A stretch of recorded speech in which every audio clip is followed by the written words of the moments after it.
تاکہ وہ لوگ وہاں شرارتیں کیا کرے، اور وہ لوگ اپنے ہی ساتھ شرارت کر رہے ہیں اور ان کو ذرا خبر نہیں۔ اور جب ان کو کوئی آیت پہنچتی ہے تو یوں کہتے ہیں کہ ہم ہرگز ایمان نہ لائیں گے جب تک کہ ہم کو بھی ایسی ہی چیز نہ دی جاوے جو اللہ کے رسولوں کو دی جاتی ہے۔ اس موقع کو تو خدا ہی خوب جانتا ہے جہاں اپنا پیغام بھیجتا ہے۔ عنقریب ان لوگوں کو جنہوں نے یہ ظلم کیا ہے خدا کے پاس پہنچ کر ذلت پہنچے گی اور سزا سخت ان کے شرارتوں کے مقابل میں۔ جو شخص کو اللہ تعالیٰ راستہ پر ڈالنا چاہتا ہے اس کے سینے کو اسلام کے لیے کشادہ کر دیتے ہیں، اور جس کو بے راہ رکھنا چاہتے ہیں اس کے سینے کو بہت تنگ کر دیتے ہیں، جیسا کوئی آسمان میں چڑھتا ہو۔ آسمان میں کوئی چڑھ سکتا ہے کیا؟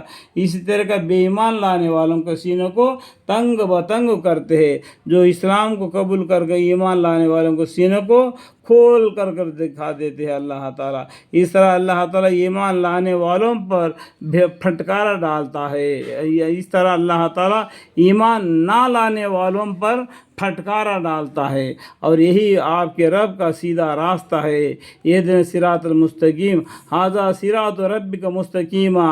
ہم نے نصیحت حاصل کرنے والوں کے واسطے ان آیتوں کو صاف صاف بیان کر دیا۔ ان لوگوں کے واسطے ان کے رب کے پاس سلامتی کا گھر ہے، اور یعنی اللہ تعالیٰ ان سے محبت رکھتا ہے ان کے اعمال کی وجہ سے، ان کے نیک اعمال کی وجہ سے اللہ تعالیٰ ان سے محبت رکھتے ہیں اور اللہ کی جنت ان کو دیتے ہیں۔ اور جس روز اللہ تعالیٰ تمام خلائق کو جمع کریں گے اور کہیں گے کہ اے جماعت جنات کی، تم نے انسانوں کے گمراہ کرنے میں بڑا حصہ لیا۔ جو انسان ان کے ساتھ تعلق رکھنے والے تھے وہ اقرار کہیں گے کہ آئے ہمارے پروردگار، ہم میں ایک نے دوسرے سے فائدے حاصل کیا تھا اور ہم اپنی اس معین معیت تک آ پہنچے، قیامت تک آ پہنچے جو آپ نے ہمارے معین فرمائی تھی، یعنی قیامت۔ وہ فرمائیں گے کہ تم سب کا ٹھکانہ دوزخ ہے جس میں ہمیشہ ہمیشہ کو رہیں گے۔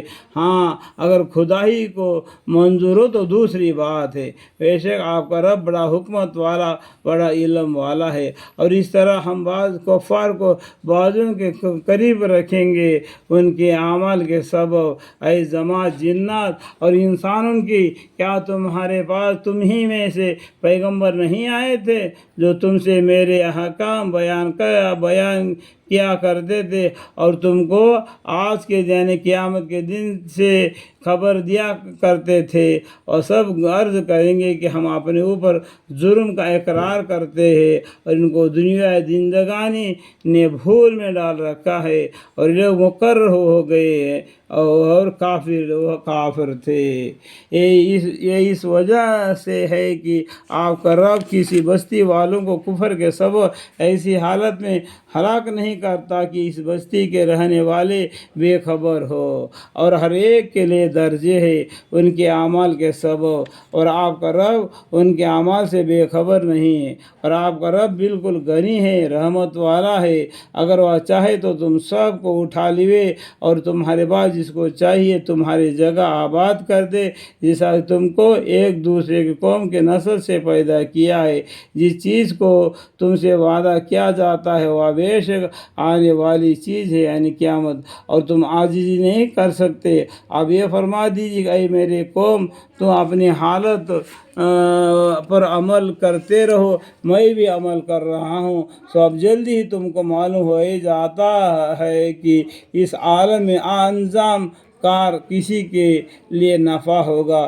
یقینی بات ہے کہ حق تلفی کرنے والوں کے کبھی فلاح نہ ہوگی۔ اللہ تعالیٰ نے جو کھیت اور مویشی پیدا کیے ہیں اور ان لوگوں نے اور اللہ تعالیٰ نے جو کھیتی اور مویشی پیدا کیے ہیں ان لوگوں نے ان میں سے کچھ حصہ اللہ کا مقرر کیا، وزم خود کہتے ہیں کہ یہ تو اللہ تعالیٰ کا ہے اور یہ ہمارے معبودوں کا ہے۔ پھر جو چیزیں ان کے معبودوں کی ہوتی ہے وہ تو اللہ کی طرف نہیں پہنچتی، اور جو چیزیں اللہ کی ہوتی ہے اور ان کے معبودوں کی طرف پہنچی جاتی ہے۔ انہوں نے کیا بری تجویز نکال رکھی ہے، ان لوگوں نے کیا بری تجویز نکال رکھی ہے اپنے من مانی سے۔